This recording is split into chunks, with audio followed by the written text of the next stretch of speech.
Nombreux sont ceux qui cherchent les étapes à franchir pour le salut. L'idée d'un guide d'instruction en 5 étapes aboutissant au salut, si elles sont respectées scrupuleusement, les séduit. Les 5 piliers de l'islam sont un exemple de cet état d'esprit. D'après l'islam, ceux qui mettent en pratique les 5 piliers seront sauvés. Du fait que l'idée d'un cheminement vers le salut, étape par étape, est séduisante, beaucoup dans la communauté chrétienne font l'erreur de présenter le salut de cette manière.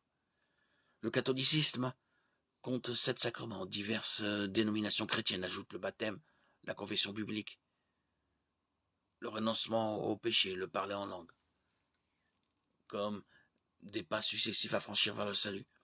Mais la Bible ne présente qu'une seule étape menant au salut.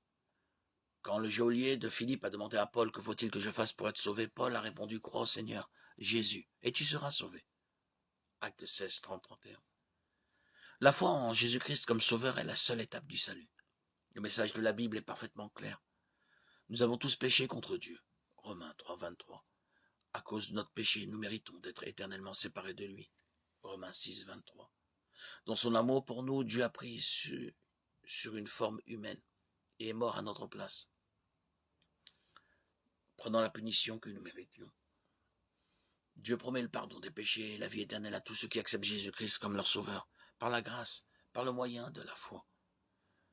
Le salut ne consiste pas en des étapes que nous devons suivre pour le mériter. Oui, les chrétiens doivent être baptisés. Oui, ils doivent confesser publiquement Christ comme leur sauveur. Oui, ils doivent renoncer au péché. Oui, ils doivent consacrer leur vie à Dieu dans l'obéissance. Mais ces choses ne sont pas des étapes du salut, elles sont les résultats du salut. À cause du péché, nous ne pouvons en aucun cas mériter le salut. Mais l'étape ne suffirait pas, c'est pourquoi Jésus a dû mourir à notre place. Nous sommes absolument incapables de payer à Dieu la dette de notre péché ou de nous purifier du péché. Dieu seul pouvait nous sauver, et c'est ce qu'il a fait. Dieu lui-même, qui a déjà accompli toutes les étapes, offre ainsi le salut à quiconque le reçoit de sa part. Le salut et le pardon des péchés ne sont pas des étapes ou des pas à suivre. Il s'agit d'accepter Christ comme notre sauveur et de reconnaître qu'il a tout accompli pour nous. Dieu nous demande de faire un pas, celui d'accepter Jésus-Christ comme notre sauveur, de mettre toute notre confiance en lui seul pour notre salut.